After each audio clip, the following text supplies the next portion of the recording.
आहे दयामय विश्व बिहारी एक कालजयी प्रार्थना यार अनन्य स्रष्टा रामकृष्ण नंद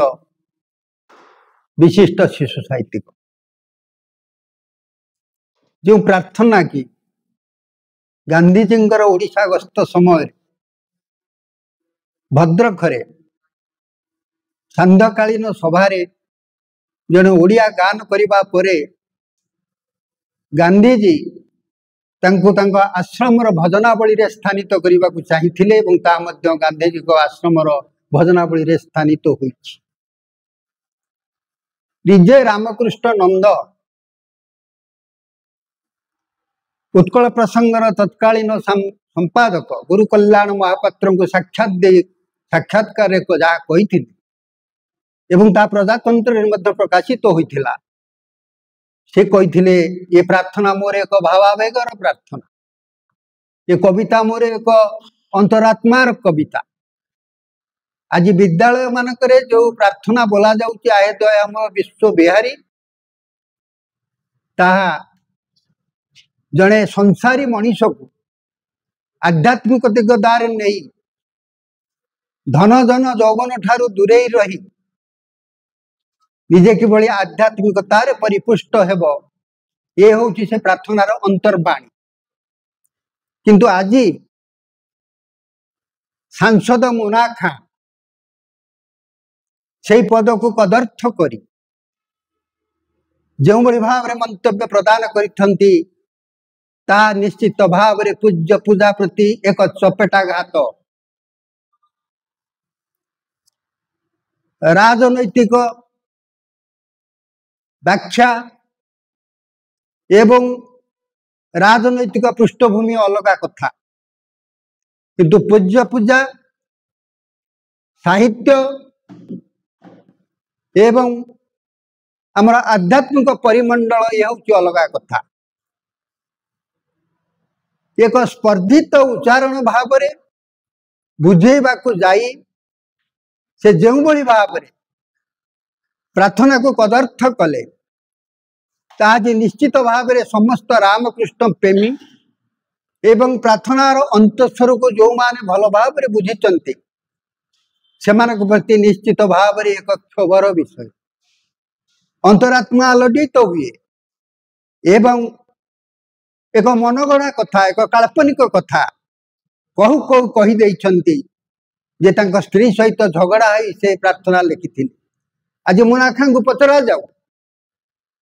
जिते से कविता लिखी ये प्रार्थना लिखी मुना खां उपस्थित थिले कि तांकर मनगढ़ा कथा ना राजनैतिक पुट दे कथा कहते ये बाक चातुरीर कौन मूल्य नहीं। तेणु तांको आज जवाब देवा पड़ो क्यों परिस्थिति कौ प्रेक्षापट क्यों भित्तिभूमि उपर तुम ये स्वर उत्तोलन कर कही। आज लक्ष लक्ष रामकृष्ण प्रेमी ये प्रार्थना को भला पाउथिबा विद्यालय मानक पाठ करुवा पिला माने आज मर्माहत तांकर अंतरात्मा विद्रोह करुछि। तेणु ये विद्रोही समाज को कौन बड़ी भाव में मुनाखा शांत करें से स्पष्ट जवाब दियंतु। आज देखुली रामकृष्ण नंदंकर नातीर झील से जो भाव क्षोभ प्रकाश कर छोट पिला पंचम श्रेणी में पढ़ुछि जे कहीं एपर्यंत पुलिस अरेस्ट करना राजनीति रे प्रवेश करी केवल जहाँ कहीदेले राजनीतिज्ञ माने सबू कथा जानी साहित्य ठारू आरंभ करी भूगोल पर्यंत यह कदापि ग्रहणीय नुहे। कहवा समय निश्चित भाव में भावी चुप्पी मापी चुप्पी एक कथा कहवा दरकार, किंतु कथार स्रोतरे कही चलिले जहाँ घटे तार फलाफल भोग करने को व्यक्ति को पड़े जेहेतु से बाट हुड़ी एवं एक संस्कृति प्रति पूज्य प्रथा प्रति एवं साहित्य प्रति असम्मान बोध प्रदर्शन कर से जवाब दिंतु एवं परिवार को क्षमा प्रार्थना करंतु ये हूँ आज दाबी। मु प्रकाश कुमार नंद रामकृष्ण नंद स्मृति परिषदर प्रतिष्ठाता संपादक एवं तांकर नाती शिशु साहित्यर जी जुग स्रष्टा पुण्यात्मा रामकृष्ण नंद तांकर आहे दयामय विश्व बिहारी प्रार्थना ଯାହାକି ପୁର ପଲ୍ଲୀରେ ପ୍ରାତଃ ସ୍ମରଣୀୟ ସେଭଳି ଗୋଟିଏ ପ୍ରାର୍ଥନା को राज्यसभा सांसद मुन्ना खां जो भली भाव विश्लेषण कले अत्यंत कदर्य एवं अशालीन मंतव्य से व्यवहार कले जहाँ सारा राज्यवासी को तो कष्ट देइछि विशेषकर गाँ माटी रे आमे जो परिवार लोक माने रहिचु रामकृष्ण नंदन परिवार लोक मानू आमको एक कथा गभीर भाव में आघात लगी से तादरे जो पद व्यवहार करिसंती जे रामकृष्ण नंद तांका स्त्री संगे कली करी गंडगोल करी आसिकी प्रार्थना को लिखिदेले धन जन लोड़ा नाही बोली जहाँ को नहीं आज ओडिशा गरीब हो जाइए ये किसी छोटिया कथा नुहे से क्षमा मागिचंती से खबर मध्य आमे पाइचु गणमाध्यम से क्षमा प्रार्थना करिसंती किंतु गोईठा मारी विष्णु हबार माने किछि नाही जदि जने साधारण लोक मूर्ख लोक गाँवली लोकटे कहीदे था एक कथा हुए तो से क्षमा मागिथिले तार क्षमा ग्रहणीय होता किंतु से जो भली भाव में जो पोजिशन ने से रही विजु जनता दल गोटे 24 वर्षर दल जार मुखिया होउचंदी नवीन पट्टनायक एवं से भली दलरू से राज्यसभा को राज्यसभार सांसद हो जाइचंदी एवं राज्यसभार सांसद गोटे मर्यादापूर्ण गोटे स्थान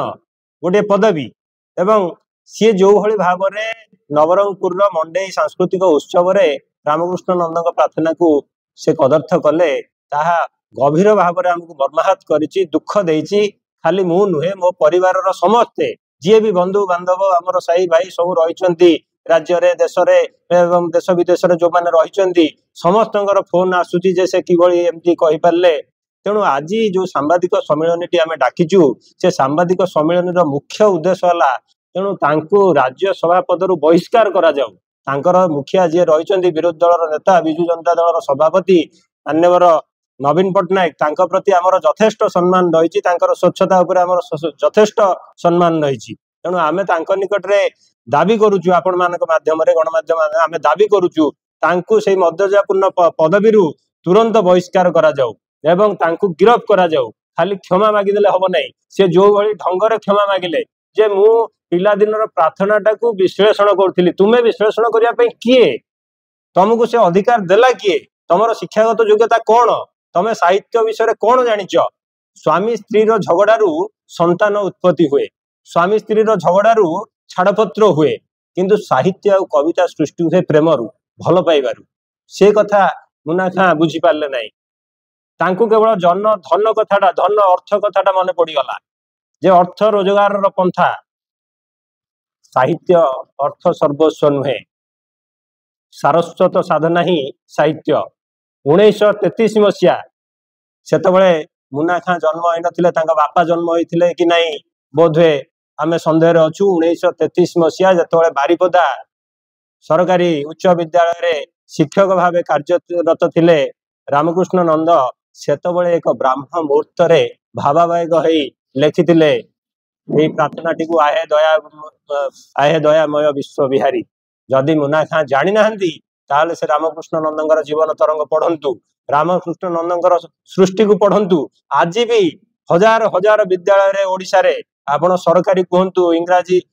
माध्यम विद्यालय कहतु बेसरकारी सरस्वती शिशु विद्या मंदिर कहतु आज भी पाठ पढ़ा होची रामकृष्ण नंदन विषय लौह दानवर रक्त भोजी विपन्नर उद्धार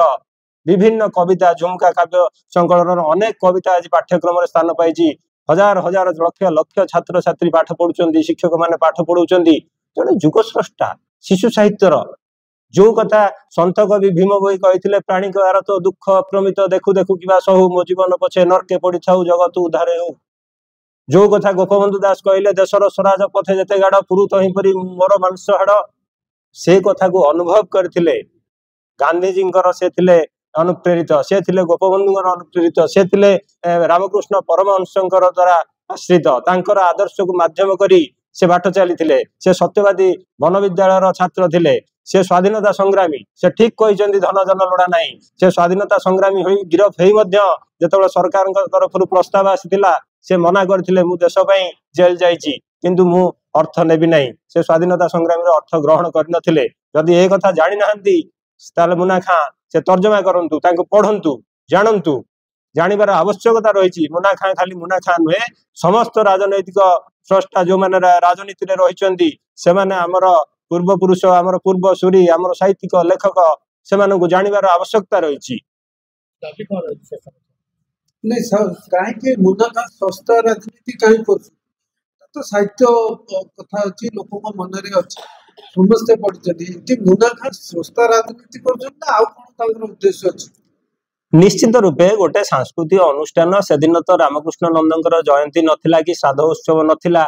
तेणु सेठी रामकृष्ण नंदकर से कविता को बोलिबा सेठी ताकू पुणी बोलिबा तो बोलिबा ताकू पुणी विश्लेषण करवा ज्ञान न थाई किछि आवश्यकता नथिला हुए तो कौन सी राजनैतिक अभिसंधि थी पारे हुए तो से बदनाम करने को चाहूँ रामकृष्ण नंद को हुए तो क्या द्वारा से कथा को क्या द्वारा गोटे प्रेरणा पाई नाई आम एमती प्रार्थना को कदर्थ करवा हुए तो रामकृष्ण नंद ना नहीं से निजर से धीरे धीरे धीरे धीरे राजनीति जेहेतु हजि हजि आसिले धीरे धीरे तेणु से हुए तो पुणी रामकृष्ण नंद ना नहीं से पुणी गोटे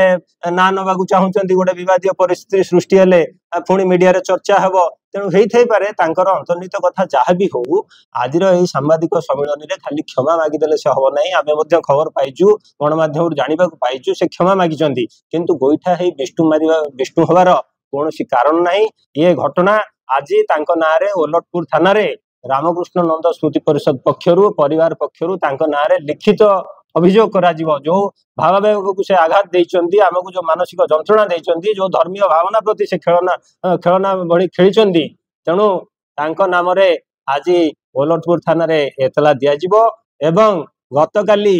5 जणिया टीम निष्पत्ति ग्रहण करा जायछि मान्यवर विरोधी दल नेता जे रहिचंदी नवीन पटनायक तांको मध्य मेमोरेंडम दिया जिवो तांको पाखे मध्य दाबी रखा जिवो किभली भाबरे तांको राज्यसभा पदर बहिष्कार करा जाऊ एवं डीजी महाशय को आम भेटू जिभली तांको गिरफ करा जाऊ से खाली क्षमा मागिदेले हम नहीं कौन सी कथार क्षमा केतबेले दिया जाए क्षमा क्या दि जाए जड़े साधारण लोक जापर ना कौन गोटे कहीदे क्या विषय गोटे कहीदे गोटे कौन कौटी गोटे छोट मोट गंडगोल हो जाए हाँ भाई मोर भूल हो गोटे कहीदेली जापारनी किंतु तुम जड़े राज्यसभा सांसद तुम जड़े उच्च पदर रही तुम हजार हजार लोक लक्ष लक्ष लोक तुम उपर निर्भर तुम कथा को अनुसरण कर तुमको देखुं तुमको शुणुंट तुमको आदर्श मानुंट तुम राज्यसभा सांसद को तुम यही भाव में कह मु गणेश चंद्र साहू रामकृष्ण नंदकर स्मृति कमिटर जड़े साधारण सभ्य मु काली राति 8टार देखिली न्यूज जे रामकृष्ण नंद को ये कदर्य व्यवहार कर प्रार्थना को जो भाई कदर्य कर दुख लगिला आम एत मर्माहत हो खाली आम नुह आम Kantapada block Niali block Barang block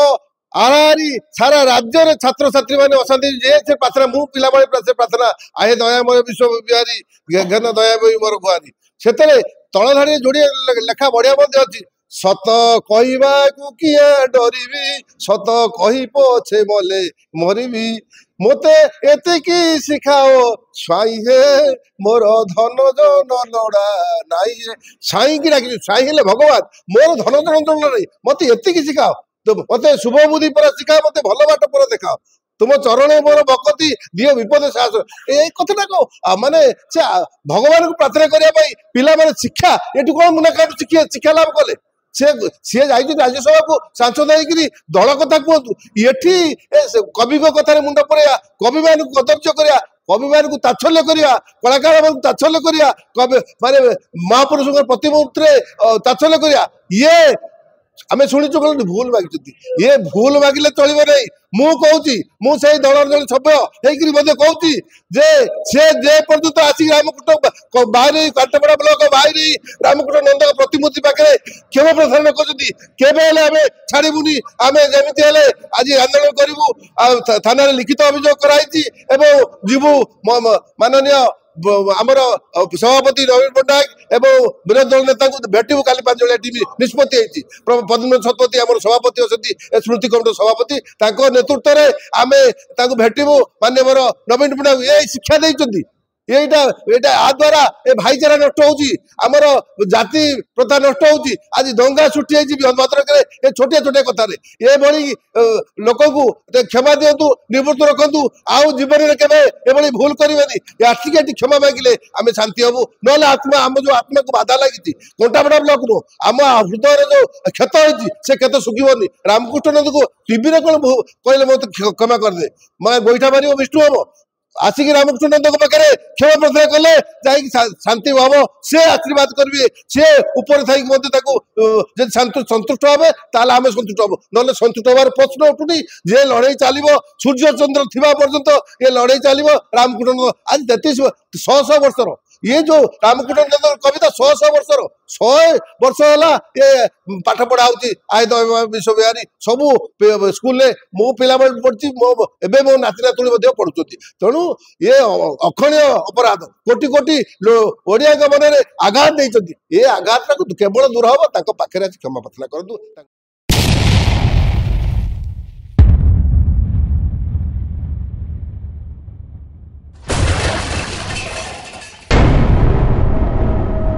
NK Media, most trusted social media.